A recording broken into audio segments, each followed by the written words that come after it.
Salam, selamat pagi Bapak-Bapak dan Ibu, apa kabarnya semuanya? Puji Tuhan, terima kasih. Sebelum kita mendengarkan firman Tuhan, marilah kita berdoa. Ya Tuhan Bapa, kami hendak memberitahukan firman-Mu Tuhan, ajari kami Tuhan, supaya kami dapat menyampaikan firman-Mu Tuhan, dan Saudara Kudus-Mu Tuhan bersama-sama dengan kami Tuhan, supaya apa yang kami beritakan ini Tuhan, dapat tersampaikan kepada orang yang Tuhan, dan dapat melakukannya. Terpujilah Engkau Tuhan, di dalam nama Anak-Mu, Kristus Yesus Tuhan kami. Amin. Baik, saudara-saudara yang terkasih dalam nama Tuhan Yesus, nas kita diambil dari Ratapan 3 ayat 49 sampai dengan 57. Air mataku terus-menerus bercucuran, tiada hentinya. Sampai Tuhan memandang dari atas dan melihat dari surga. Mataku memedihkan jiwaku oleh sebab semua putri-putri kotaku. Seperti burung, aku terus diburu oleh mereka yang menjadi seteruku tanpa sebab. Mereka melemparkan aku hidup-hidup dalam lubang, melontari aku dengan batu. Air membanjir di atas kepalaku, pikirku, binasalah aku.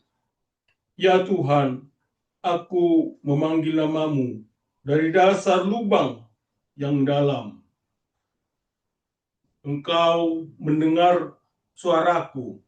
Janganlah kau tutup telingamu terhadap keluh-keluhku dan teriakanku. Engkau mendekat ketika aku memanggilmu. Engkau berfirman, jangan takut. Demikianlah firman Tuhan, berbahagialah yang mendengarnya dan memeliharanya. Amin. Saudara-saudara yang terkasih dalam nama Tuhan Yesus, telah kita membaca Ratapan 3 ayat 49 sampai 57 ini. Ayat 57 ini sangat baik ya. Tapi saya mencoba menjelaskan ratapan ini, di mana saya mencoba demikian gitu ya, memulai bukan dengan teori, bukan juga dengan definisi, tapi dengan sebuah kisah. Jadi demikian kisahnya. Beberapa waktu lalu, saudara-saudara, ada seorang pria duduk sendirian di ruang tamu rumahnya.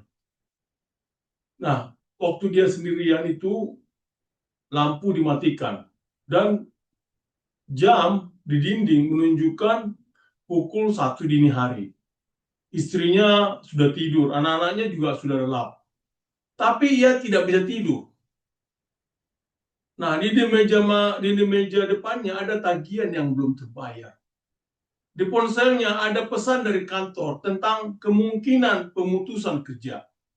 Bapak-bapak bisa bayangkan, di mana hatinya tentu ada ketakutan dan tidak bisa ia ceritakan kepada siapapun. Saudara-saudara, ia mencoba berdoa. Tapi doanya terasa pendek, terasa hampa. Ia hanya mampu berkata pelan, Tuhan, apakah Engkau masih ada? Tidak ada suara dari langit. Tidak ada mujizat instan. Tidak ada cahaya menyilaukan. Yang ada hanyalah air mata yang jatuh perlahan. Saudaraku, mungkin kisah ini bukan hanya kisah orang itu.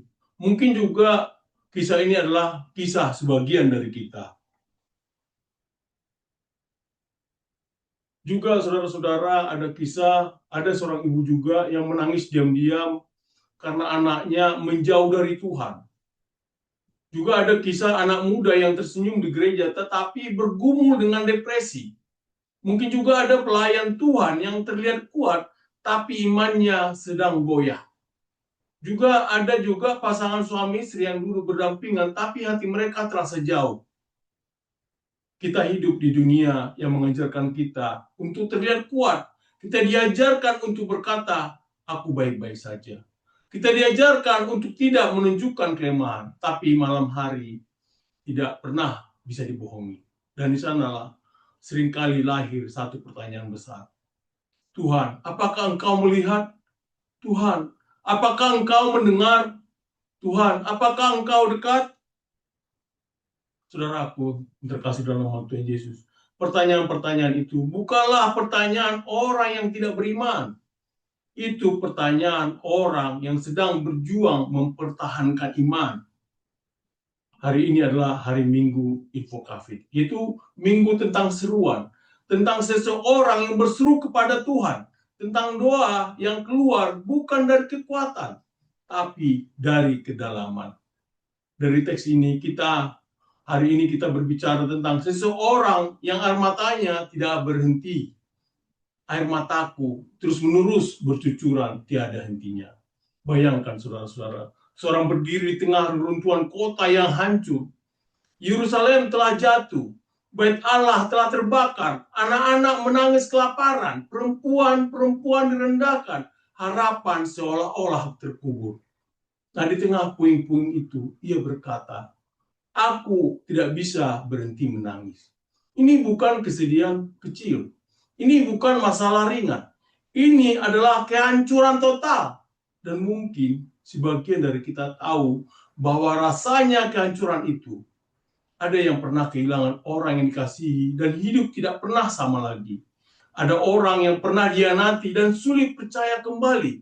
Dan ada orang yang pernah jatuh dalam dosa dan merasa tidak layak lagi datang kepada Tuhan. Dan juga ada orang yang merasa seperti ditenggelamkan oleh keadaan. Penulis ratapan ini bahkan berkata, air membanjiri di atas kepalaku, pikirku, binasalah aku. Pernahkah saudara merasakan seperti itu? Seperti air sudah di atas kepala, seperti tidak ada lagi udara untuk bernapas. Saudara, Alkitab tidak mensensor kalimat itu. Firman Tuhan berani mencatat keputusasaan manusia. Mengapa, saudara-saudara? Karena Tuhan tidak takut pada air mata kita. Tuhan tidak alergi terhadap tangisan kita. Dan Tuhan tidak tersinggung oleh jeritan kita. Justru di titik terdalam itulah sesuatu yang luar biasa terjadi. Penulis ratapan ini berkata, ya Tuhan, aku memanggil namamu dari dasar lubang yang dalam. Perhatikan baik-baik kata-kata itu.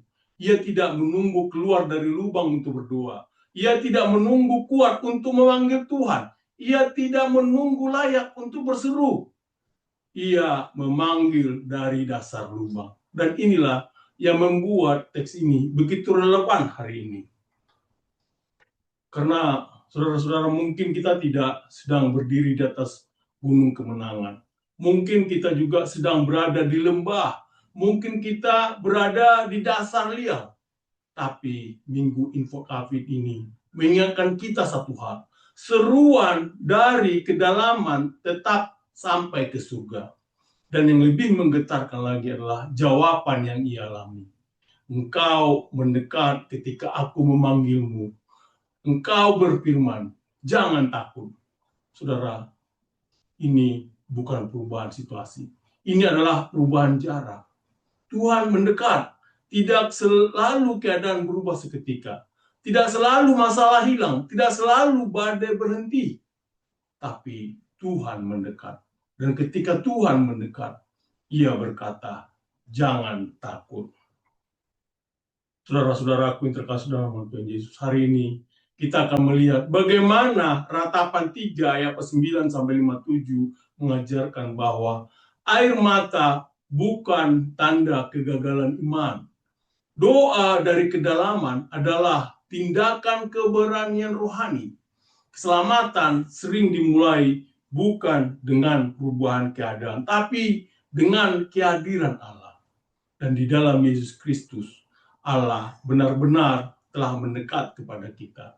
Saudaraku yang terkasih dalam Tuhan Yesus, jika hari ini engkau datang dengan hati yang berat, jangan merasa sendirian. Jika hari ini engkau datang dengan pertanyaan, jangan merasa bersalah. Dan jika hari ini engkau datang dengan air mata, jangan merasa lemah. Karena pesan Tuhan hari ini bukan untuk orang yang tidak punya masalah. Pesan ini untuk orang yang berani berseru. Dan tema kita hari ini, akan menjadi jangkar bagi jiwa kita. Tuhan dekat tatkala aku memanggil. Mari kita sekarang masuk lebih dalam ke dalam firman Tuhan dan melihat bagaimana dari dasar liang yang paling gelap Tuhan menyatakan dirinya sebagai Allah yang mendekat. Saudaraku yang terkasih dalam Tuhan Yesus, bagian pertama ini adalah mengenai air mata yang tidak berhenti saat hidup terasa terlalu berat. Bayangkan, seorang berdiri di antara puing-puing rumahnya yang hancur. Bau asap masih tersisa. Dinding-dinding rumah tidak ada lagi tempat berlindung. Ia tidak berteriak, ia tidak marah, ia hanya menangis. Dan ia berkata, air mataku terus-menerus bercucuran, tiada hentinya. Tangisan ini bukan sesaat. Ini bukan tangisan dramatis yang cepat reda. Ini adalah tangisan yang berkepanjangan.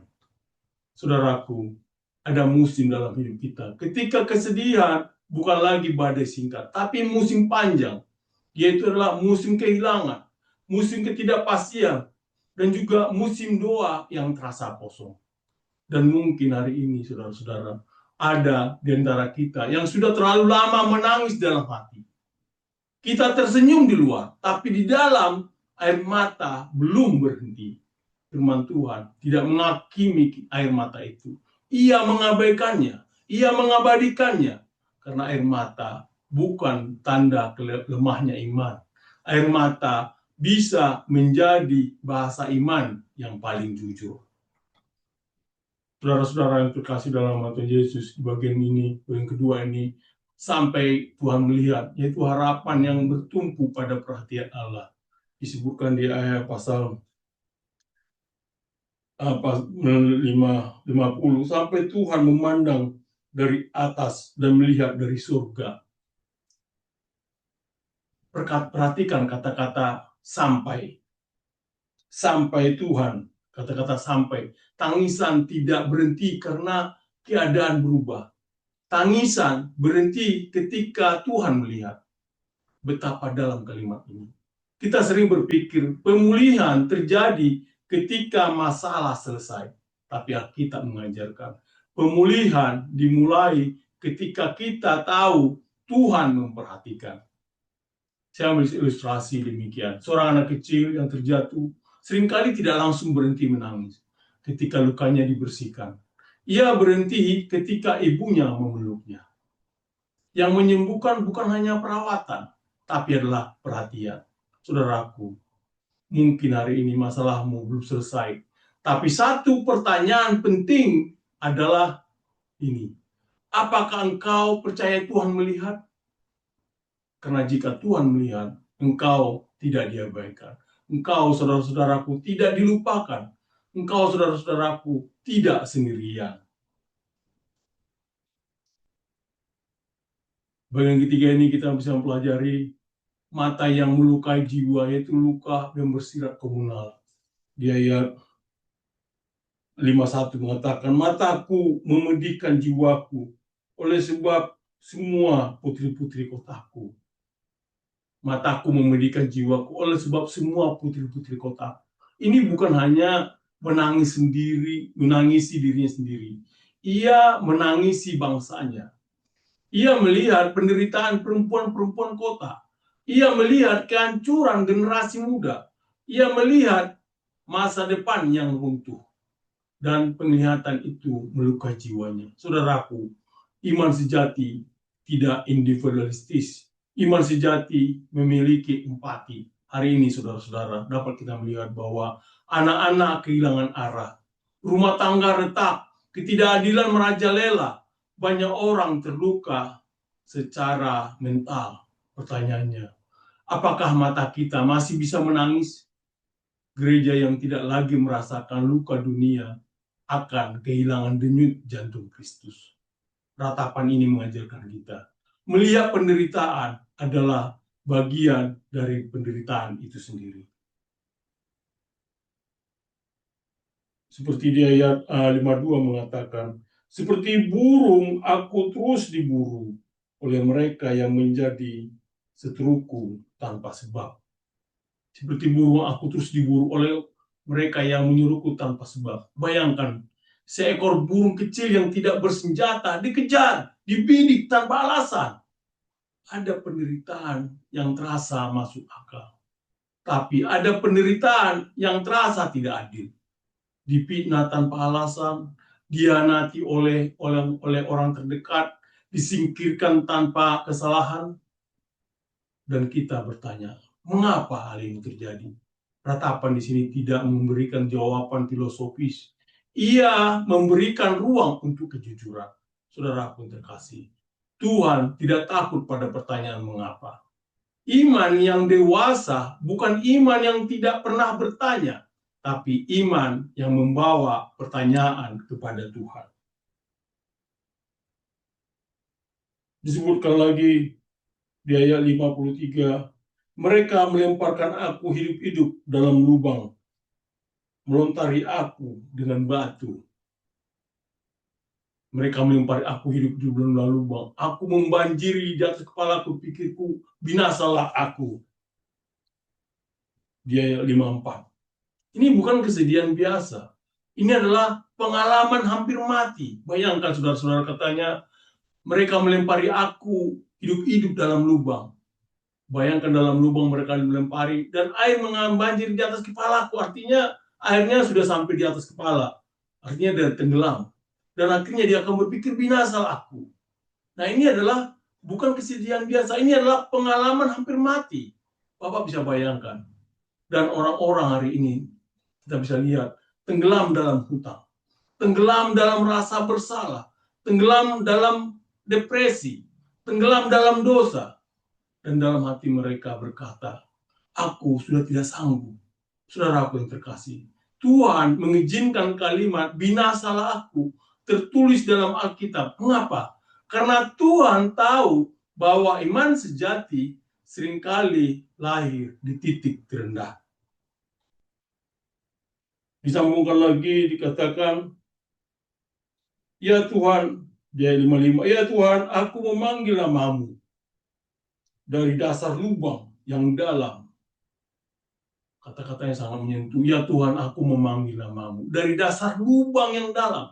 Nah, ini adalah momen perubahan. Ini, ia tidak keluar dari lubang terlebih dahulu, tapi ia berdoa dari dalamnya.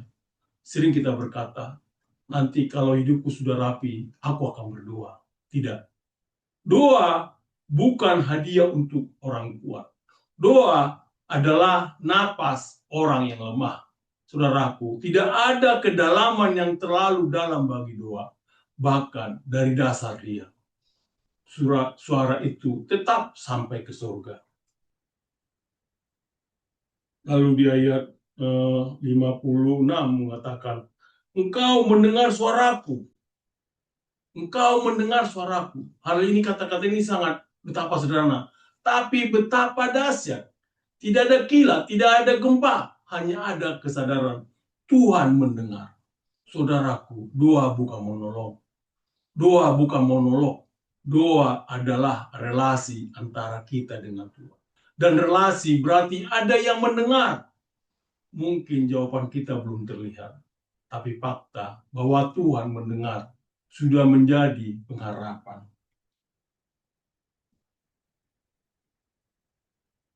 Juga dikatakan di engkau mendekat di ayat 57. Engkau mendekat ketika aku memanggilmu.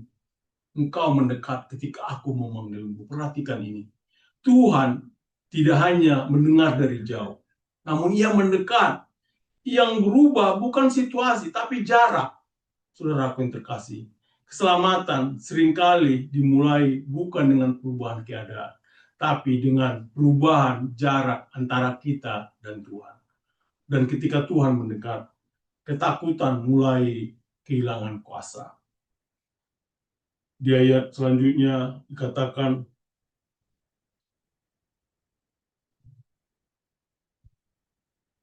di ayat 5, ya Tuhan, engkau telah, di selanjutnya juga, engkau berfirman, jangan takut.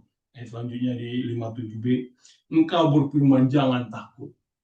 Kata-kata ini bukan sekedar kalimat penghiburan.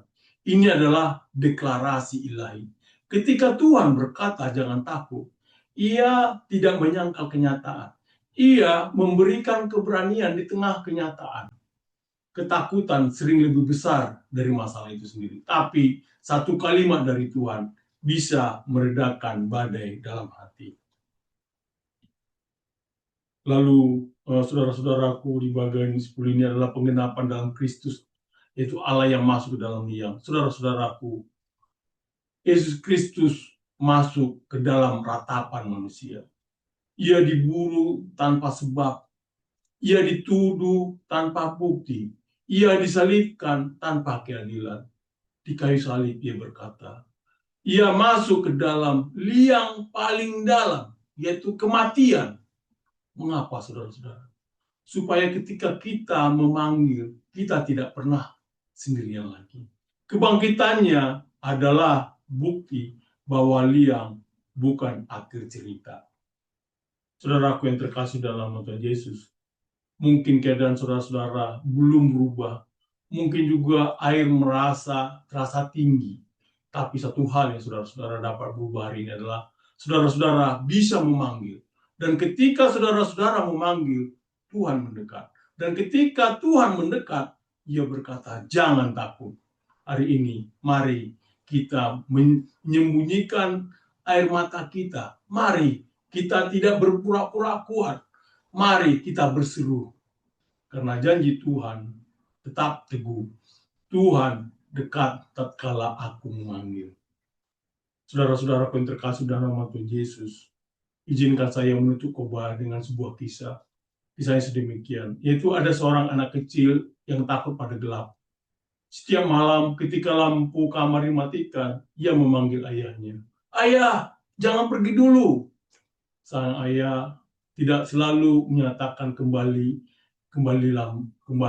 nyalakan kembali lampunya. Ia tidak selalu mengubah keadaan kamar yang gelap itu, tapi ia duduk di tepi tempat tidur, memegang tangan anaknya dan berkata, ayah di sini, jangan takut. Lampu tetap mati, kamar tetap gelap, tapi ketakutan itu perlahan hilang. Mengapa, saudara-saudara? Karena kehadiran lebih kuat daripada keadaan. Saudara pun terkasih, itulah ratapan 3 ayat 9-57 ini. Kota belum dipulihkan, musuh belum dikalahkan, keadaan belum berubah. Tapi satu hal, saudara-saudara, engkau menjadi ketika aku memanggil, engkau mendekat ketika aku memanggilmu. Dan ketika Tuhan mendekat, Ia berkata, jangan takut. Saudara-saudara, poin-poin yang kita bisa lihat dari ratapan 3 ini, ayat 49-57 ini, ada 5 poin penting, yaitu poin pertama adalah air mata bukan kegagalan iman. Katakan air mataku terus-menerus bercucuran. Artinya air mata dalam Alkitab tidak disensor. Tuhan tidak menegur tangisan. Artinya saudara-saudara, menangis tidak membuat kita kurang rohani. Bergumul tidak membuat kita ditolak Tuhan. Kejujuran di hadapan Tuhan adalah bentuk iman. Iman yang matang, bukan iman yang tidak pernah retak. Iman yang matang adalah iman yang tetap datang kepada Tuhan ketika retak. Poin kedua, harapan bertumpu pada perhatian Allah. Artinya tangisan berhenti bukan karena situasi berubah, tapi karena Tuhan melihat. Saudaraku, mungkin hari ini keadaan belum berubah, tapi jika Tuhan melihat, saudara-saudaraku tidak dilupakan. Allah tidak pernah kehilangan perhatiannya atas hidup saudara-saudara. Yang ketiga adalah doa bisa lahir dari dasar liang. Dikatakan, aku memanggil namamu dari dasar lubang yang paling dalam. Inilah inti Minggu Info Cafe. Seruan tidak hadir, tidak harus lahir dari kekuatan. Seruan bisa lahir dari kelemahan. Doa tidak menunggu hidup rapi. Doa lahir ketika hidup berantakan. Saudaraku, mungkin hari ini doamu hanya satu kalimat. Tuhan, tolong. Itu cukup. Poin keempat adalah keselamatan dimulai dari kehadiran Tuhan, kehadiran Allah. Teks ini tidak berkata keadaan berubah, teks ini berkata Tuhan mendekat. Kita sering meminta Tuhan mengubah situasi, tapi Tuhan lebih dahulu memberikan dirinya. Dan kehadirannya adalah keselamatan pertama. Poin kelima, jangan takut, adalah firman pemulihan.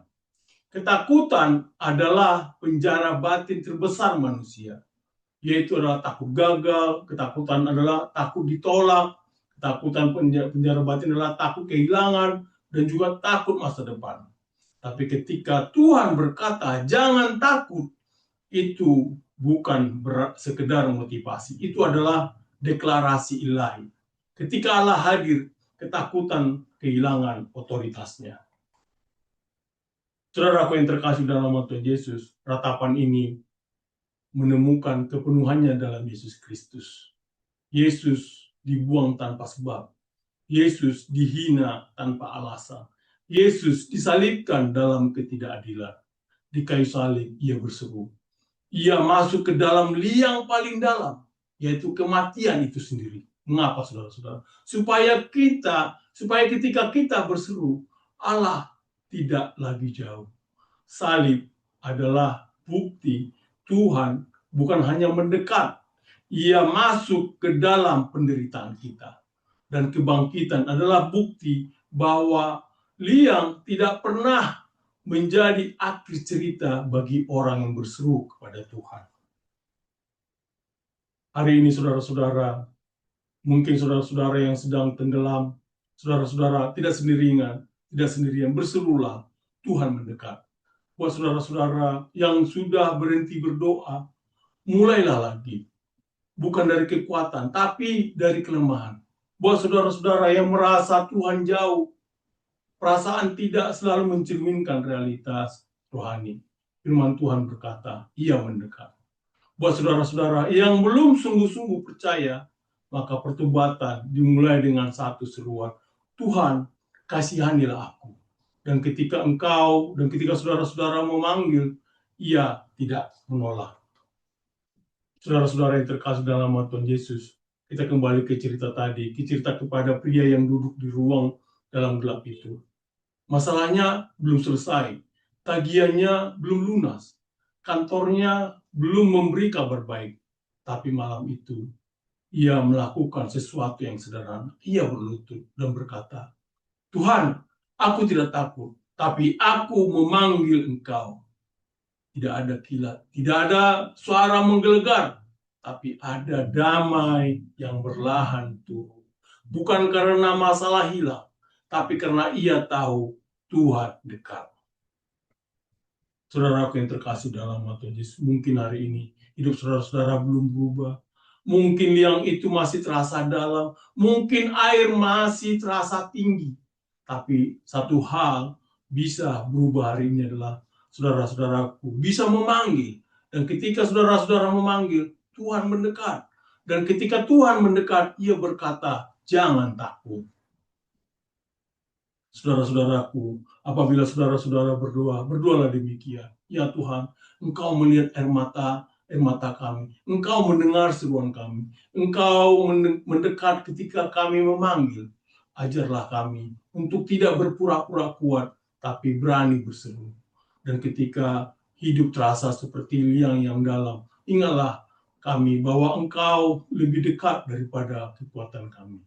Di dalam namanya Tuhan Yesus Kristus yang telah masuk dalam penderitaan kami dan bangkit untuk memberi pengharapan doa kami berdua. Saudara-saudaraku yang terkasih dalam Tuhan Yesus, Tuhan mungkin belum mengubah situasi saudara-saudara, tapi ia sudah mendekat kepada saudara-saudara. Dan itu cukup untuk melangkah hari ini. Tuhan dekat tatkala aku memanggil. Amin. Mari kita berdoa. Ya Tuhan Bapa, kami telah mendengarkan firman-Mu Tuhan. Ya Tuhan, kami percaya Tuhan dalam kegelapan dan juga dalam lubang yang sangat dalam ya Tuhan, kami selalu memanggil nama-Mu Tuhan, sehingga Engkau datang mendekat kepada kami, berseru kepadamu Tuhan, dan itulah yang kami lakukan ya Tuhan, supaya Engkau mendekat kepada kami Dan Engkau berkata kepada kami, Tuhan, jangan takut ya Tuhan. Ajari kami Tuhan supaya jangan takut menghadapi kehidupan ini. Ya Tuhan Bapa, terpujilah namamu, di dalam nama anakmu, Kristus Yesus Tuhan kami. Amin.